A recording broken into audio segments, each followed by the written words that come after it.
Spoon's incredible. The craftsmanship must have graced a rich man's table.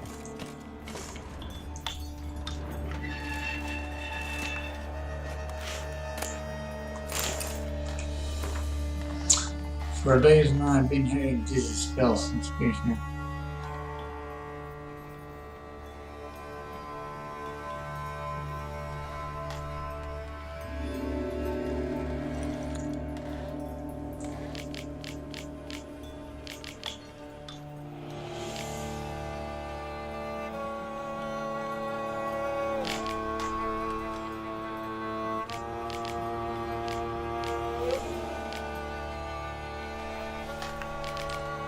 Girl realized she was changing into a monster, recorded it in her diary. Poignant. Spoon's incredible. The craftsmanship must have graced a rich man's table.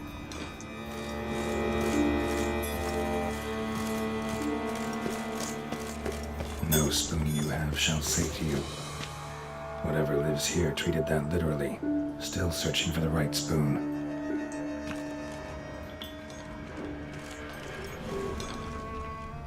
White's obsessed, a real collector, thoroughbred.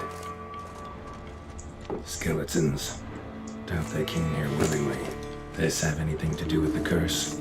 None shall sit and dine with you at your table. It'd make sense. Woman's name scratched into this wooden spoon. Romantic.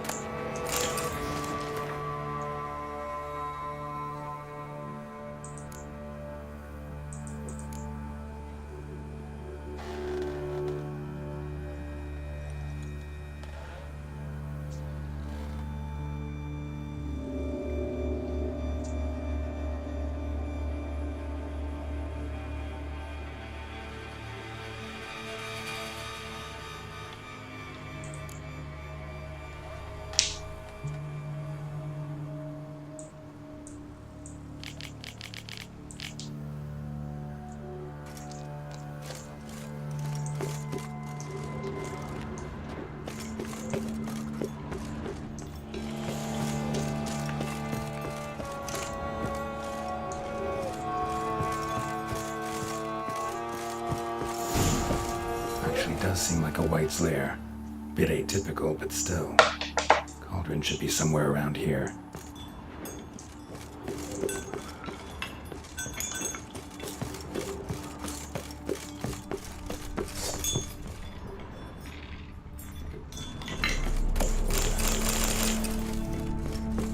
Thousands of them here.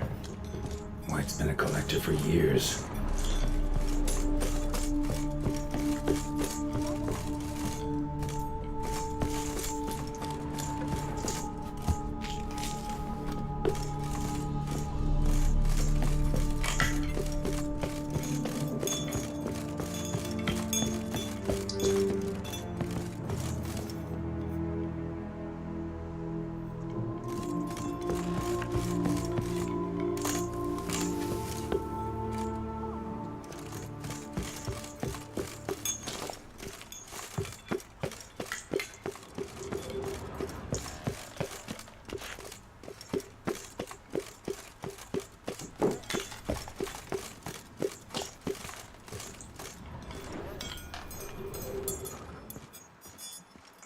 Smashed mirror, as if someone couldn't stand to look at themselves. The monster. Journal's author, maybe?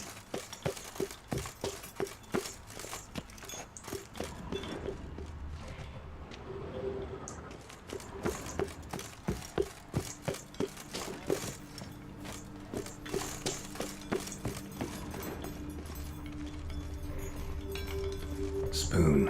Pretty ordinary. Maybe a little old.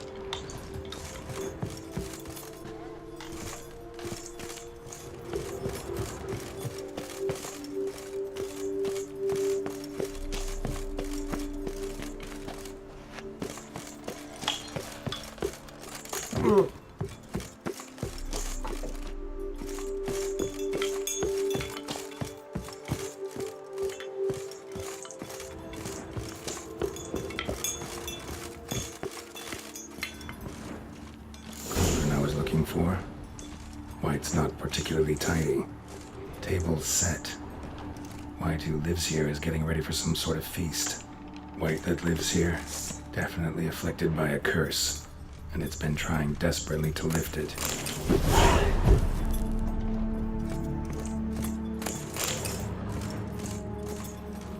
Cauldron's empty, unfortunately.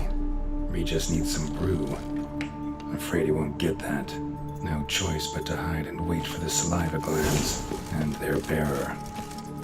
Need a spot that'll let me observe the cauldron.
I'm not gonna hurt you.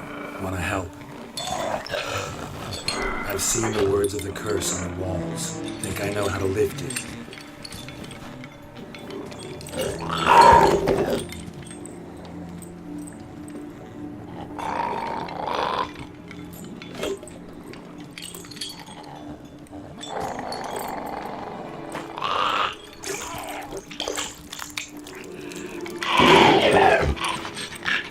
You tried to bring folk here, convince them to sit at the table with you, right?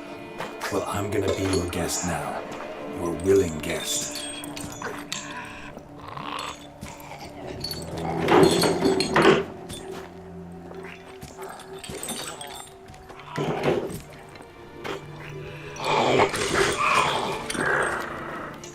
Just need a bit for Regis. And now we'll come to you.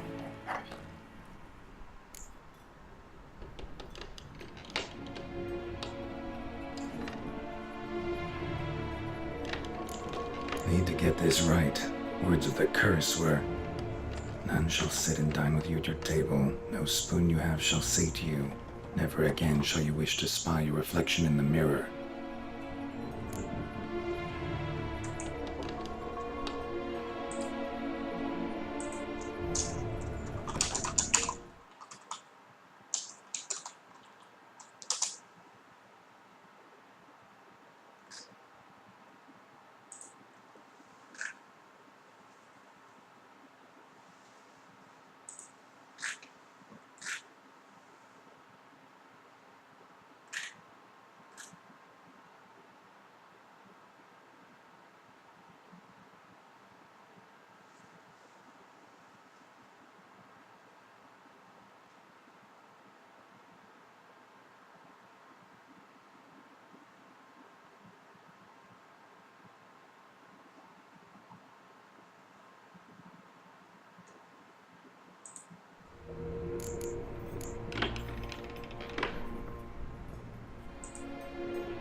to use spoons.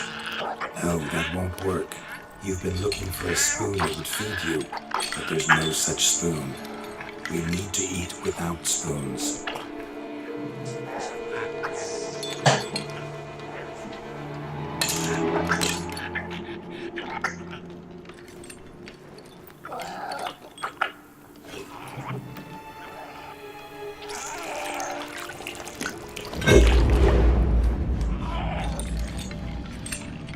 Open your eyes. You need to see your likeness.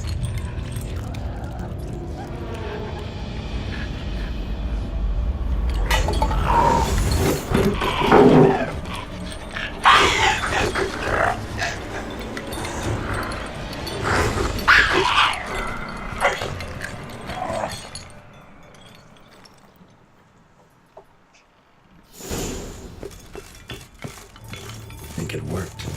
Just not quite like I expected. Need to see what happened to the white. Won't be hard to find given its stench.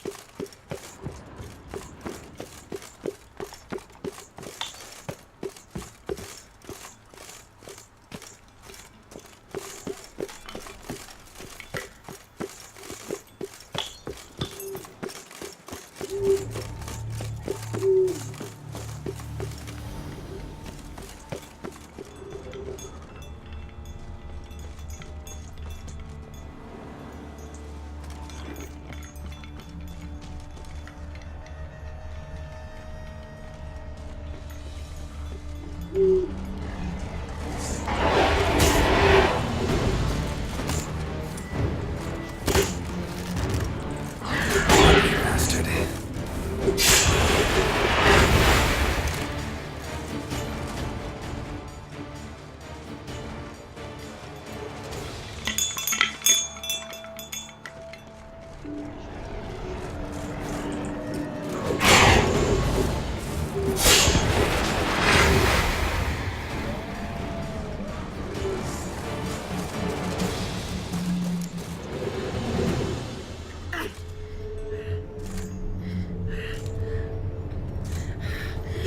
Easy. Not gonna hurt you. Eat. I must eat.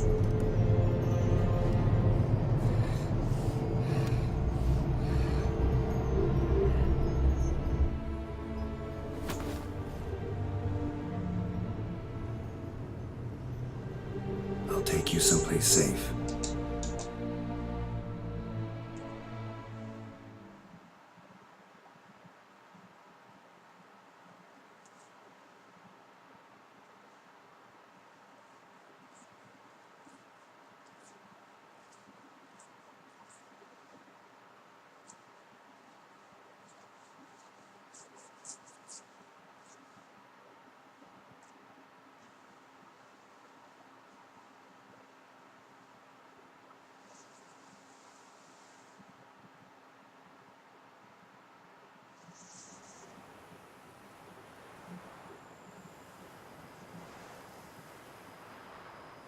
So I took her by the hand and led her here. Seemed the only sensible place for her. You did the right thing, sir. She should recover quickly here. I'm deeply pleased finally to make your acquaintance, sir, though I do regret the specific circumstances. In all the commotion, I fear I neglected to introduce myself. I'm Barnabas Basil Fawlty, and by order of the Duchess, I am to serve as your major domo. Nice to meet you, Barnabas Basil. Love to talk more, but got urged. Don't worry, sir, I shall see to everything. She is safe here and in good hands. Might actually take a while. She hadn't eaten anything in over 100 years when I found... Horrid. Whatever brought this about? Told me her story on the way here. Her name's Marlena. She was once the very beautiful and proud heiress to the Trastamara estate. One evening, when she was holding a banquet for friends, a beggar came to her gate seeking alms. He had a bowl and a spoon with him. He sat outside her fence and waited. I've heard of the custom. An ancient rite of hospitality that obliges one to give food and drink to such a guest lest he depart hungry. Marlena didn't care a whit for the old customs. She drove the man off, saying she'd rather feed the leftovers from her feast to the beggar. Then broke his spoon, cast a curse. She was beautiful, so he said she'd never wish to look at herself in the mirror again, since she adored feasts. He swore, and as she even refused him the crumbs from her table, he swore she'd never find a spoon that would sate her hunger. A harsh punishment. I imagine. Curses are tricky. They play on irony. Marlena had spent decades looking for a way to lift it. Transformed into a wight, she stole spoons and lured folk into her home, trying. So what did? Someone had to sit down and share a meal with her, of their own free will. They had to eat without using spoons and make her look at her reflection. That's it? Simplest solutions are sometimes the last that come to mind. Besides, when you're a wight, it's pretty damn hard to find willing human company for a feast. I imagine so. But most importantly, Thanks. I thank you. So tasty. Oh, so good.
Think your friend's hand'll make for a nice broth? You've clearly honed your sense of humor. But we are not cannibals, Geralt. I took a fragment of tissue from the hand. It will suffice to prepare some resonance. What did you do with the rest? I cremated it, as our codex commands. A raven told me you'd acquired the necessary ingredient. Send your spies after me? My watchers. Were something to go wrong, I could then arrive quickly to help. Managed fine alone, but thanks for the thought. Gonna need much longer to finish brewing resonance? Mentioned a last ingredient, too. What about that? That, I fear, might prove troublesome. You see, to use the concoction to summon the memories of one, the solution must contain the blood of another specimen of the same species. Shouldn't be a problem. I happen to know a higher vampire who should be willing to help. Right, Regis? It's not that simple, I'm afraid. While you were away, I tried my damnedest to identify a replacement, but alas, none such exists. Not sure I understand what the problem is. Can't we just draw some of your blood? The blood must be in an agitated state. As I'm certain you know, higher vampires can change their corporeal shell. As our flesh changes, so does our blood's chemical composition. To make a long story short, I shall need to induce in myself a state of strong psychokinetic arousal. In brief, madness, rabidity. And that stands to be very, very dangerous. Dangerous? Why? I mean, you'll still be you, right? True, but I shall be highly agitated, in a state of fury. You know better than I that fury cannot be controlled. If you've ever seen an enraged vampire, you know very well that all who find themselves nearby will be in grave danger. How will we handle that? I'd rather not have you lunge at me, claws extended. That makes two of us. But worry not. I've thought it through very thoroughly. Details to follow soon. All right, so what do you want to do? We shall visit Tesha Mutna, an ancient vampire estate. There we will find cages suspended in the air. I will enter one, be confined. You, the beasts, you will then kill. The bloodletting should prove profuse, abundant enough so that the blood scent will drive me mad. Wild. Tesham Mutna. What's it like? It is a place of torment, a torture chamber. Long ago, shortly after we'd arrived in this world, one among us named Kagmar developed such a taste and lust for human blood that in one night he could imbibe an entire village. This brought trouble on the entire species. Common folk wearied quickly of living in constant fear. They began to hunt us, seek the aid of mages and witches in tracking. So what? Not like they could ever hope to kill you. But they were bothersome. Forgive the comparison, but when did you last enjoy mosquitoes buzzing around your head? In any case, the other vampires decided something had to be done. Kagmar had to be caught and punished. A torture chamber was thus outfitted in the dungeons of Tesham Mutna. Inside it, a cage made entirely of a special alloy of silver, dalvinite, and meteorite steel. Kagmar was captured and locked in the cage, sat there over 2 centuries, driven to fury time after time, never able to escape. Thus I know the cage will withstand the fury to which we shall drive my humble being. See no reason to dawdle. Tesham Mutna. Take me there.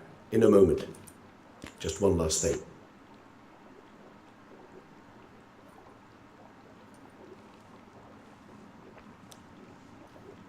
What was that?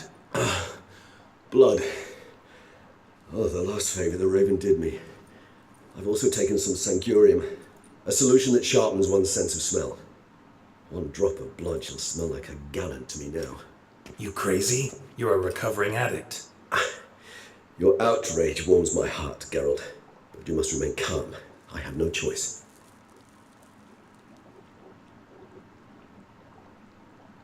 As things stand, the die is cast. High time we set off for Tesham Mutna. My head's spinning already, and you're starting to smell quite tasty. And you're starting to scare me.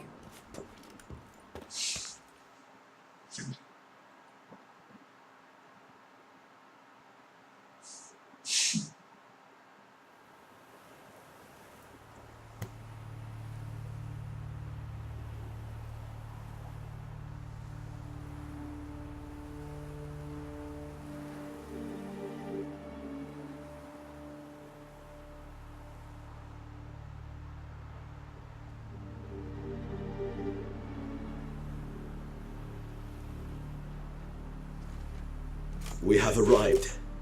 The sacrificial chamber of torture and torment lies underground.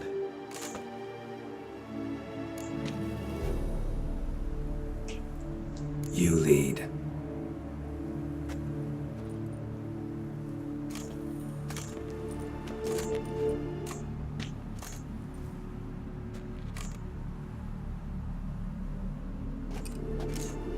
Scurvers must be getting close to their feeding ground. Correct. I told you there'd be danger.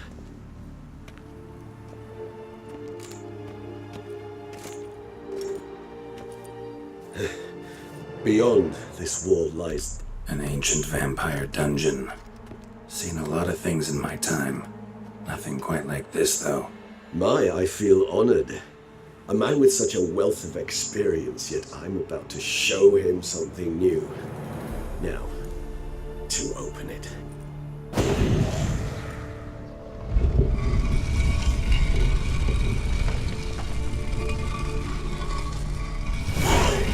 How the hell? It's an ancient form of protection against unwanted guests.